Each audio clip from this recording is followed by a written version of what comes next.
¿Alguna pregunta, Francisco? Que haya quedado pendiente. Sí, es correcto, doctor. Tenemos una pregunta de Alfredo Velázquez. Sí, Pregunta, tengo una inquietud. Si es posible, la Constitución Política de los Estados Unidos Mexicanos, en su artículo 31, obliga a a contribuir al gasto público, pero ese gasto público no lo veo reflejado, ejemplo, en luz, baches, seguridad, etcétera. ¿Podría interponer un amparo para no pagar impuestos? sí, fíjate que ya lo intenté y me mandaron a volar todos, ¿no? Y varias veces ya, y no, me dicen que no es materia, y que demande a la autoridad correspondiente lo que requiero, Alfredo. Pero fíjate, por eso lo que hemos hecho es eh, pues hacer tesis en este caso especial de doctorado, sobre la objeción de conciencia.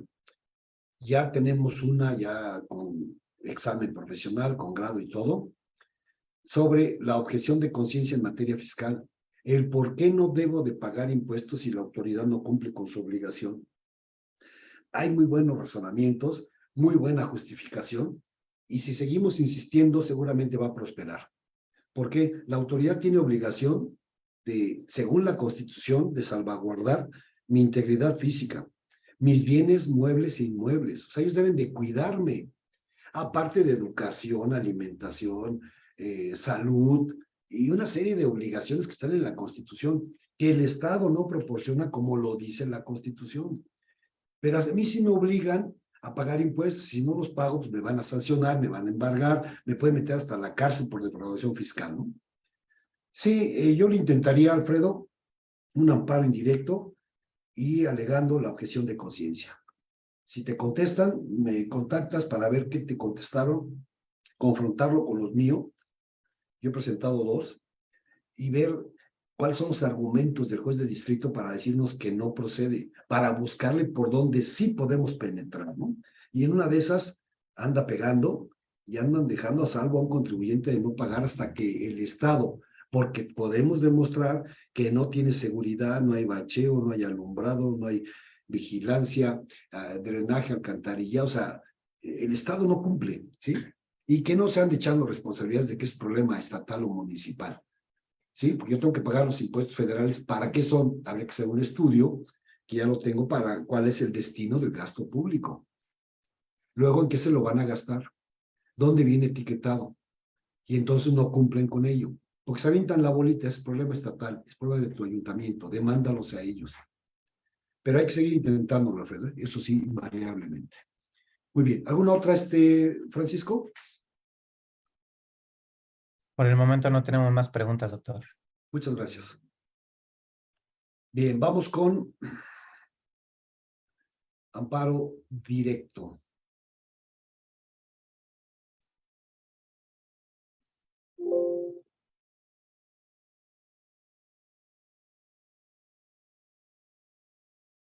Aquí una reflexión, ¿por qué hay resistencia negativa para instrumentar una defensa? Algunas de las principales adversidades para defendernos son ignorancia. O sea, no se defiende la gente porque no sabe, ¿no? Temor a represalias. Claro, la represalia del gobierno, pues obviamente es invariable y lo he vivido. Presentamos un amparo contra la autoridad por un orden de visita y desde ahí pues te recetan otra y no, ya no te sueltan, ¿no? Pero pues no hay que dejarnos, ¿no? Si no, imagínense. Otra, costo. Este no debería ser un problema, pero lo es. Te quieres defender en materia fiscal, te cuesta tiempo. ¿Cuánto tardan los procedimientos? Ya vimos que si iniciamos con una auditoría, un año. Me voy al procedimiento oficioso, otro año, ya van dos. Me voy al juicio de nulidad, otro año, ya van tres. Me voy al amparo directo, mínimo medio año. 3 años y medio para ver si tengo o no la razón de algo que inició con una revisión. Imagínense nada más, ¿no? Mucha gente opta por mejor pagar. Otra, apatía, que también lo es. ¿Por qué me debo defender? Son cosas importantes que no debemos de dejar a un lado. ¿Por qué es un derecho? Obviamente me tengo que defender porque es un derecho que yo tengo.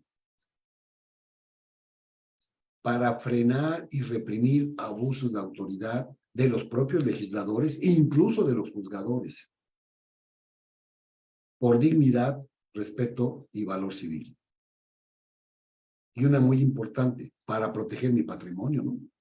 Porque si no me defiendo, pues obviamente está en juego mi patrimonio. ¿Qué tengo que buscar de ese asesor o abogado fiscalista? Por eso les digo que hay que tener 4 amigos en este mundo. 4. 1, un médico. 2, un sacerdote / psicólogo. El médico para que nos diga realmente qué tenemos y no nos traigan con que citas y una vez te manda a hacer el estudio que debes de ser. Porque es mi amigo, me va a decir exactamente qué. No me quiere de cliente. Un sacerdote, un psicólogo, para que nos ubique como simples mortales, porque a veces como somos bendecidos de Dios y nos va súper bien, nos creemos intocables. Otro que es un amigo ineludible, el abogado, para que les diga las cosas como son y no nada más los exploten o los roben, como es también muy conocido y muy ordinario. Y 4, pues obviamente un contador, para que también te diga qué es lo que hay que hacer de manera correcta.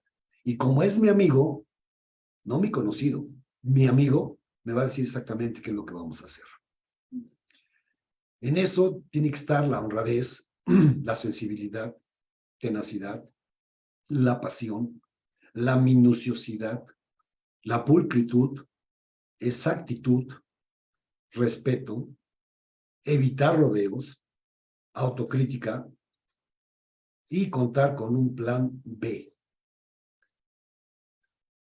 Si este abogado con el que yo voy a contratar es honrado, no está agarrando asuntos por hambre, la sensibilidad para percibir los problemas que tiene la persona, la tenacidad para buscarle, la pasión que tiene que apasionar, la minuciosidad de estudiar los casos muy bien, la pulcritud, o sea, ser limpio y ordenado, la exactitud, qué es lo que queremos lograr, respeto, evitar rodeos. Luego le dan vuelta y vamos a ver que puede ser que ganemos, puede ser que no, pero qué pasa. Las cosas como son, ¿sí? Autocrítica. Mira, la verdad, pues no pagas impuestos, hay que pagar. ¿Y para qué nos hacemos, no? Tampoco estamos para estar complaciendo caprichos de un contribuyente que se sienta prepotente o que está acostumbrado a no pagar, ¿no? Y contar con un plan de alternativa, o sea, ¿qué pasa si perdemos? Es muy importante. ¿En qué condición nos vamos a encontrar? ¿Qué es lo que va a suceder? ¿Sí? Por eso que los diagnostiquen bien. Tenemos como último medio de defensa, y ya hay un dicho, por ahí se los pongo también en la diapositiva, contra sentencia de colegiado, resignación. Oye, ¿qué más sigue después? Nada. ¿Cómo no? La Suprema Corte. No, ahorita les explico por qué la Suprema Corte no va a estar atendiendo todos los problemas del amparo directo donde perdí.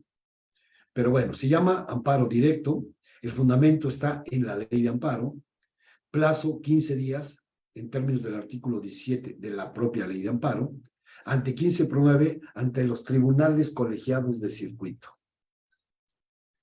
Requisitos que debe contener, adjuntar, señalar o acompañar, está en el artículo 175 de la ley de amparo. Esto para efectos de la ley. Y en el amparo directo, recordemos que en el indirecto estaba en el 108, lo que debe contener mi escrito de demanda. Nota, esto es importante y aquí nos da ya un entendimiento que luego se confunde con los contadores principalmente, a no ser expertos en derecho, y con toda razón, dicen, ¿qué diferencia hay entre el amparo directo y el indirecto? Ya nos quedó claro que el indirecto es contra actos de autoridad que vulneren mis derechos humanos. El amparo directo contra sentencias o laudos, que se llama sentencia en materia laboral, que pongan fin al juicio.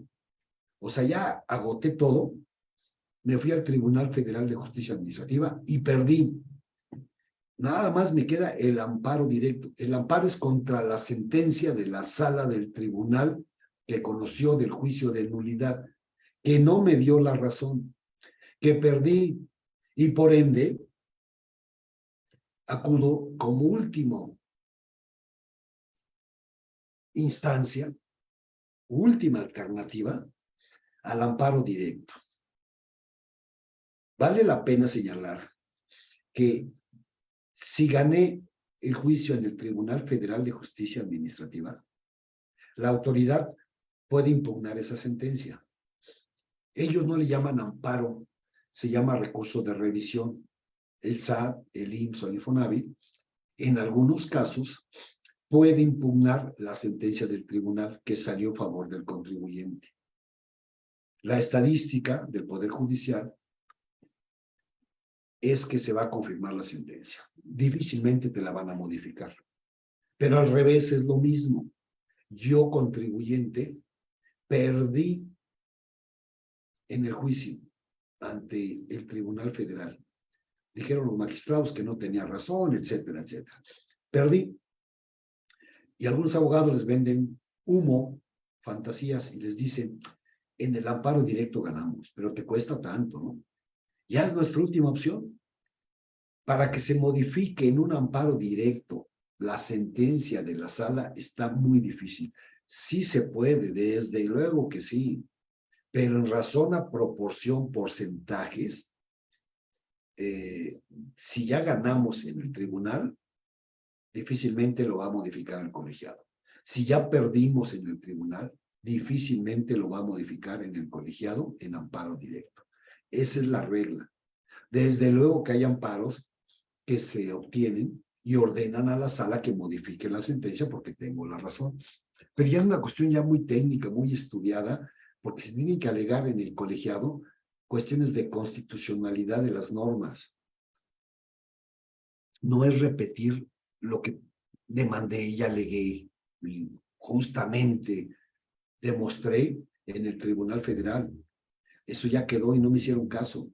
Si me voy arriba al Tribunal Colegiado, tengo que hacerles ver cosas de cuestiones constitucionales, no de mero trámite, no de que si no me admitieron una prueba, no de que mis gastos son deducibles, en fin, no, ya me tengo que ir. ¿Qué derecho constitucional está transgrediendo la sala al no darte la razón en la sentencia que vas a impugnar? Entonces, el amparo directo procede contra sentencias definitivas. Bien, como ya sabemos, se tramita ante los tribunales colegiados. Este tendrá la naturaleza jurídica de un recurso extraordinario.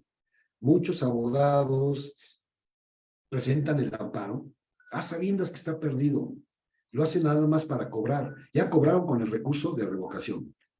En su caso, a lo mejor cobraron hasta en el acuerdo conclusivo. Ya les cobraron en el juicio del tribunal. Y todo está perdido. Y dicen, nos queda el amparo. Ahí es nuestra última carta. Te cuesta tanto. Y va de nuevo. Pero es extraordinario, como aquí se los plasmo. Ya es un recurso extraordinario, puesto que su fin primario es anular el acto que se considera que ha vulnerado los derechos humanos.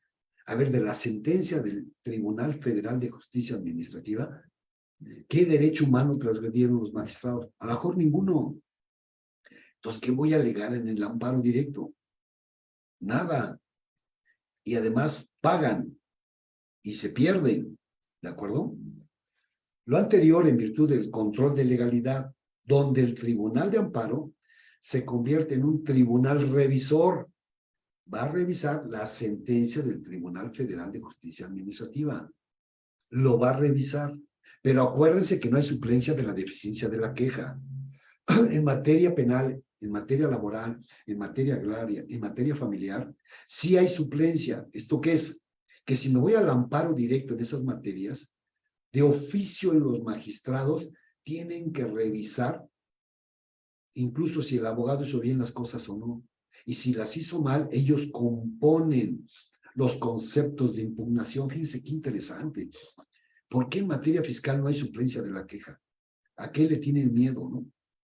A que los tribunales corrijan las deficiencias del SAT, del IMSS, del Infonavit, las deficiencias del propio tribunal, las deficiencias incluso del abogado que presentó las demandas. En demandas de amparo, por ejemplo, directo penal o laboral, los magistrados dicen, una vez analizado la demanda de amparo y está plagada de irregularidades, ¿sí? No ataca nada, los conceptos de impugnación son insuficientes, son inoperantes, diciendo, el abogado no hizo nada más alegó tonterías. Pero este tribunal, por obligación legal, en suplencia de la queja, pasa, por decirlo así, a elaborar los conceptos de impugnación y le ajusta todo conforme a derecho y anda ganando el presunto y sale libre. Anda ganando el trabajador que perdió y condenan al patrón. O sea, permítame el término, tendrías un superabogado, que es el magistrado del colegiado, que va a revisar a tu favor todas las deficiencias. Por eso se llama suplencia de la deficiencia de la queja. Pero nada más en laboral, invariablemente que sea trabajador, en penal, presunto responsable, en materia agraria para los comuneros y ejidatarios, y en materia familiar para proteger el interés superior del menor. En los demás, que Dios los ayude, si no está bien armado, lo pierde. Bien, perdón, este último párrafo. Lo anterior en virtud del control de legalidad, donde el Tribunal de Amparo se convierte en un tribunal revisor, puesto que analiza las violaciones a las leyes secundarias. ¿Dónde está esa ley secundaria que es transgresora, ilegal, inconstitucional? Es lo que tendría que alegar. Todo está perfecto. Simplemente no hay elementos para poder obtener una resolución favorable. Acuérdense que de 100 asuntos, 100 contribuyentes que deben, se van a juicio, estadísticamente, la mitad va a ganar y la mitad va a perder. Quiere decir que esa mitad, por más que le hagan el mejor abogado, lo que les haya cobrado, etcétera, no van a ganar porque no hay elementos. Y otro porcentaje les van a dar la razón en el tribunal porque desde luego hay los elementos suficientes. Pero si no hay elementos, no hay nada que hacer. Y eso el abogado no se los va a decir. Les va a decir, vamos a presentar la demanda, y en su caso el amparo, pues para cobrar. Oye, ¿cómo ves? ¿Ganaremos o no? Está perdido. Pero no se lo va a decir, por eso se requiere que sea un amigo. Mira, ni gaste, mejor vamos a hacer esto porque es alargarlo más, la actualización se va a venir encima, va a ser muchísimo dinero, mejor vamos a tratar ya de solucionar esto para que con un bien pagar, tratar de llegar a un acuerdo, que nos ejecuten qué son los bienes que podemos dar para pago, etcétera. Porque eso lo piensan ya después cuando pierden el juicio en el colegiado y no les otorgan el amparo, ¿de acuerdo? Entonces ya a correr, ¿qué hacemos? No, pues ahora sí esconder los bienes, a ver qué, a medio vender, a simular. Ya andan haciendo cada tropelía por no haber previsto los escenarios que hubiera pasado en uno u otro supuesto hipotético. Bien, las resoluciones o actos contra los que procede. Los encontramos claramente en el 170. O sea, ¿contra qué procede el amparo directo? ¿Sí? Ahí está. Contra sentencias definitivas, laudos y resoluciones, perdón, que pongan fin al juicio, dictadas por los tribunales judiciales, administrativos, agrarios o del trabajo, o sea, todos los tribunales, ya sea que la violación se cometa en ellos, o sea, en el tribunal ahí estuvo la violación, o que cometida durante el procedimiento afecte la defensa del quejoso, trascendiendo al resultado del fallo. O sea, yo tengo que checar la sentencia que realmente hay una transgresión a tus derechos humanos. ¿Cuál? Una justicia completa, acceso a la justicia, justicia pronta y expedita, justicia imparcial. O sea, hay una violación a ese tipo de derechos. Si detectamos si se puede defender, entonces amparo directo contra la sentencia que transgrede un derecho humano. 170, fracción primera. Es el punto central y medular. Bien, los requisitos que debe satisfacer, como hemos comentado, y debemos agotar para presentar nuestra demanda, están en el 175. La demanda de amparo directo deberá formularse por escrito, en el cual se expresarán la fecha en que se haya notificado el acto reclamado. ¿Cuál? La sentencia. La fecha en que me notificaron la sentencia. Y de ahí corren los 15 días para interponer el amparo. Por eso es importante y es un requisito que le diga yo al colegiado cuándo me notificaron la sentencia. No obstante, es cuando le mandan el expediente va a checar para ver si el amparo está interpuesto en tiempo, ¿sí? Entonces, la fecha en que se notificó la sentencia para ver que está presentado, primero, en tiempo y forma, ¿sí? Es importante lo que establece el 166 de la ley de amparo. La demanda de amparo deberá presentarse por conducto de la autoridad responsable, con copia a cada una de las partes. ¿Quién es la autoridad responsable? Vamos a suponer que es un juicio fiscal, Tribunal Federal de Justicia Administrativa.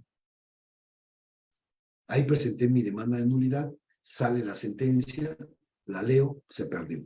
¿Qué hay que hacer? Preparar el amparo. Ya lo tenemos listo. ¿A dónde lo presento? O sea, ¿cuál es la vía? Ya sé que va dirigido al colegiado.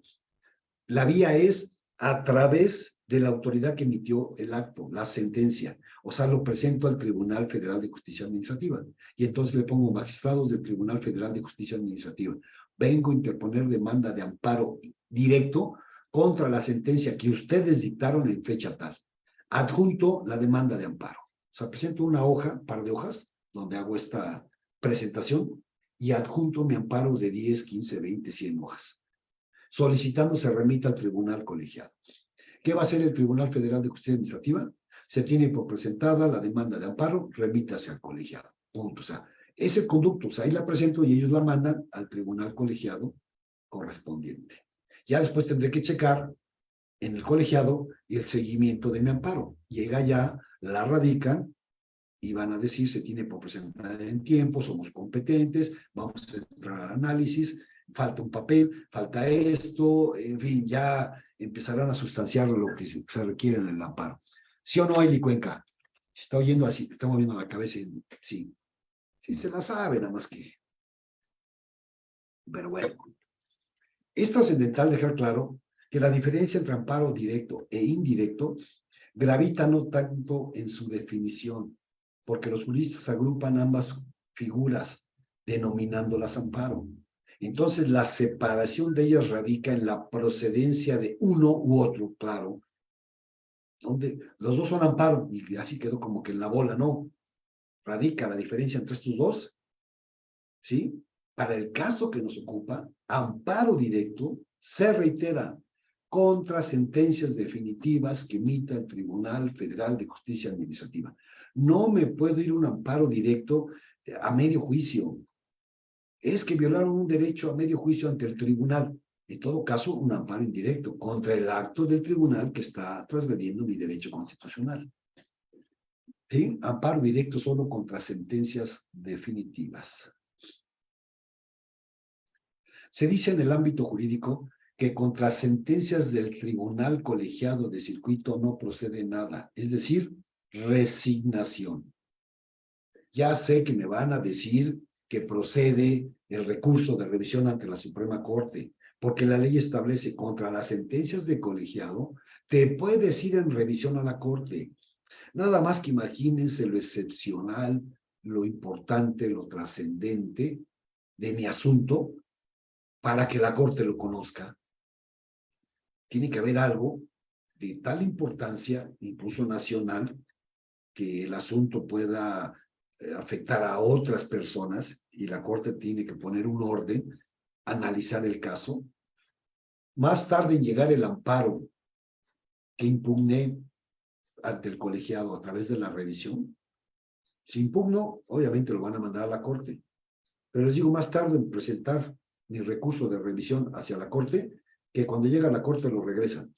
Y en un mes voy al colegiado, ¿qué pasó? Ya regresaron, que no procede. O sea, y además me multan por andar presentando recursos de revisión improcedentes. Multan al abogado y multan al quejoso. Y aperciben al abogado de que si vuelve a estar presentando recursos de revisión para que se vayan a la Corte, podrán incluso suspenderle el uso de su cédula profesional. O sea, no es nada más estar presentando, sino todos los amparos que se pierden, que no se conceden, pues todos se irían a la Corte, ¿no? Y si hablamos de un promedio, basta ver los promedios que van variando mes con mes, pero promedio, 100 juicios fiscales que se perdieron, el contribuyente se va al amparo, 90, 95, no les van a conceder el amparo. O sea, van a perder. Imagínense esos 95 a la corte, ¿no? Pues sería un mundo de asuntos para que la corte diga, se confirma, punto. Ya no me anden quitando tiempo. ¿Sí? En conclusión, el amparo directo procede contra sentencias definitivas emitidas por el Tribunal Federal de Justicia Administrativa, respecto de las cuales no proceda ningún recurso ordinario por las que puedan ser modificadas o revocadas. Ya no hay nada, o sea, sentencia del tribunal, ¿qué me queda? Amparo directo. ¿De acuerdo? ¿Dudas?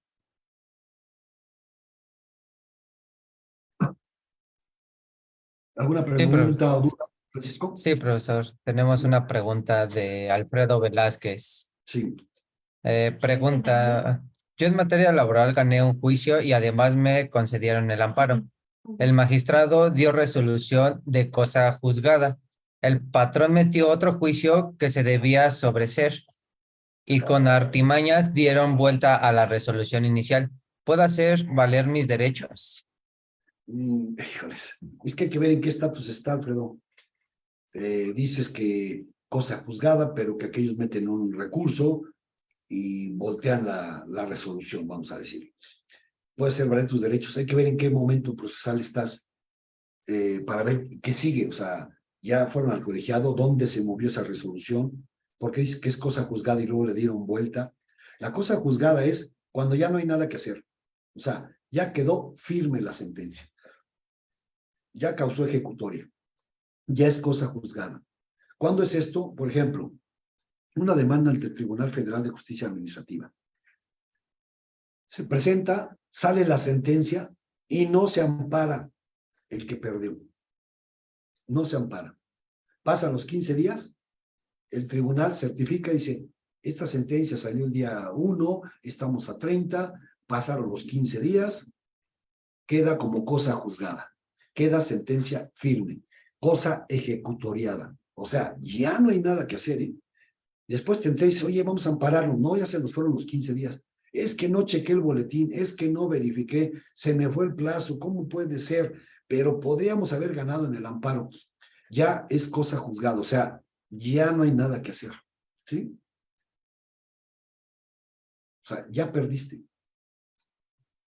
Claro, hay un juicio, ya me imagino el Cuenca por ahí, preguntaría ahorita. Oiga, hay un juicio que se llama nulidad de juicio concluido. Es una figura muy interesante. Es precisamente cuando se llevó a cabo un juicio, el juicio ya se concluyó, ya se sentenció, ya causó estado, o sea, ya quedó firme, o sea, ya es sentencia ejecutoriada, o sea, punto, ya es la verdad última, ya ganaste, Francisco, punto. Y de repente aparece alguien y dice, oye, ¿sabes qué? Voy a demandar la nulidad del juicio concluido. ¿Esto qué es? Que se anule el juicio porque algo pasó, ¿cuál?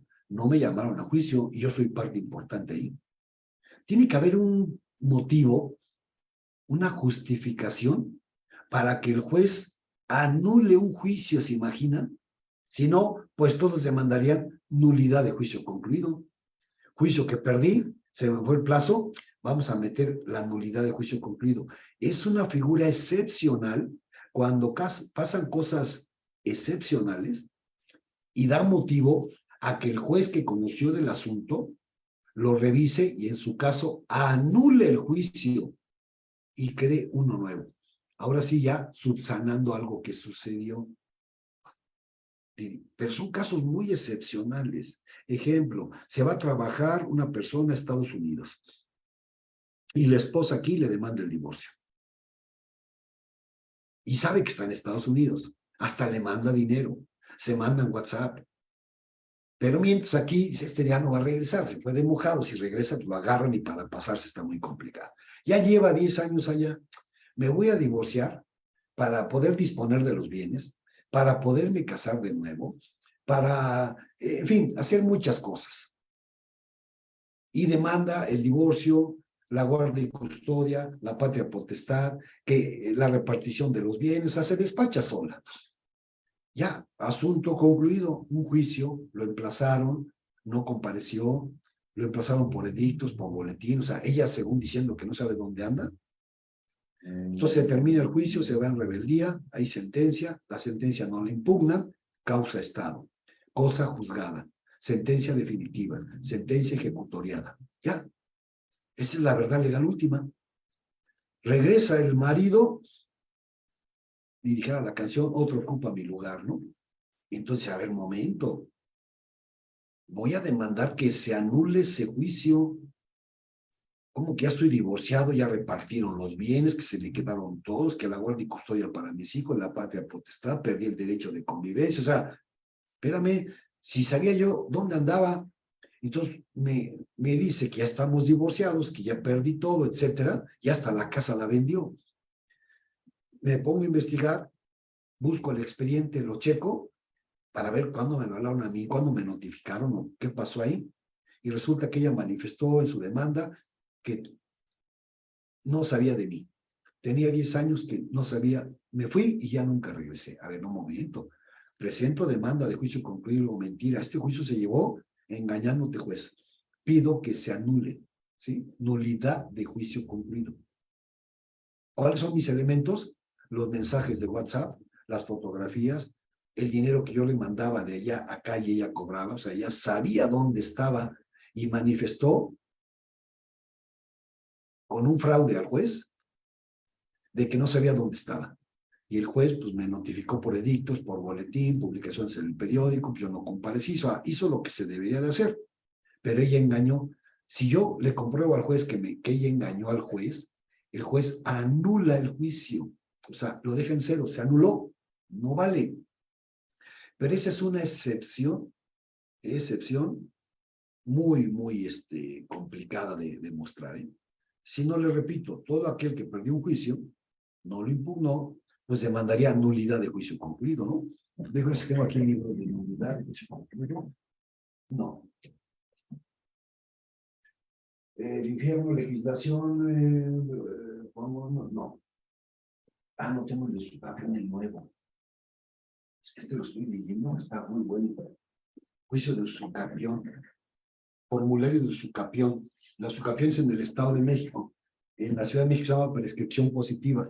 Es la forma de adquirir un inmueble por el transcurso del tiempo. Es lo que hacen muchos que se meten en una casa que no es de ellos y después de 5 años hacen un juicio y se quedan con la casa. Y el juez los declara legítimos propietarios.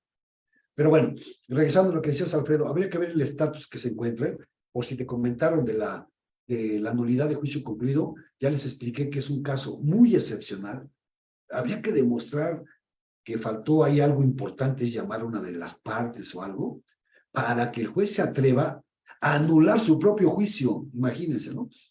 Es una figura jurídica muy excepcional, pero muy difícil, o sea, muy pocos casos, creo que yo he llevado 2 o 3, cuando mucho, en 30 años, imagínense. O sea, es muy raro que me promuevan un juicio concluido o yo lo promueva. Pero bueno, se los comento para que no les digan por ahí, hay que promover un juicio concluido, se llama nulidad de juicio concluido, y con eso pues lo matamos y empezamos de cero. No, no, si así fuera, pues todos harían lo mismo con los juicios que pierden. Tiene que haber elementos de peso para que el juez admita primero la demanda y en su caso de sentencia que se anula el juicio. ¿De acuerdo? Muy bien. ¿Alguna otra pregunta, Francisco?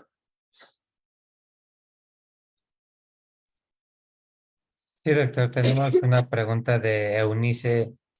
Pregunta, pero en el caso de divorcio en cuestión de sociedad e hijos, ¿se va incidental? ¿Quedan salvaguardados los derechos? Sí, sí, sí, Eunice. Sí, el divorcio se va a decretar, ya ven que se llama incausado, ya no importa si causa o no, eso ya el juez lo decreta, por eso se llaman divorcio express. En un mes, no, yo diría en 3 meses, 2 meses, ya estás divorciada, o sea, pero en la vía incidental O sea, continúa el pleito para los bienes, guarda y custodia, régimen de convivencias, patria potestad, etcétera. Pero, ya sé por dónde va, Eunice. No sé si es un torito o algo, pero si no te lo comento. Mira, Eunice, en materia familiar es la única materia, el único juicio en materia familiar que permite modificar las resoluciones porque las circunstancias cambian. Me pusieron el 30% de pensión. Tengo 2 hijos, no sé, 15 y 17 años. Trabajo en el gobierno, ya. Me están quitando el 15%. Sentencia definitiva. Se condena tal a pagar 30% de pensión alimenticia para sus menores hijos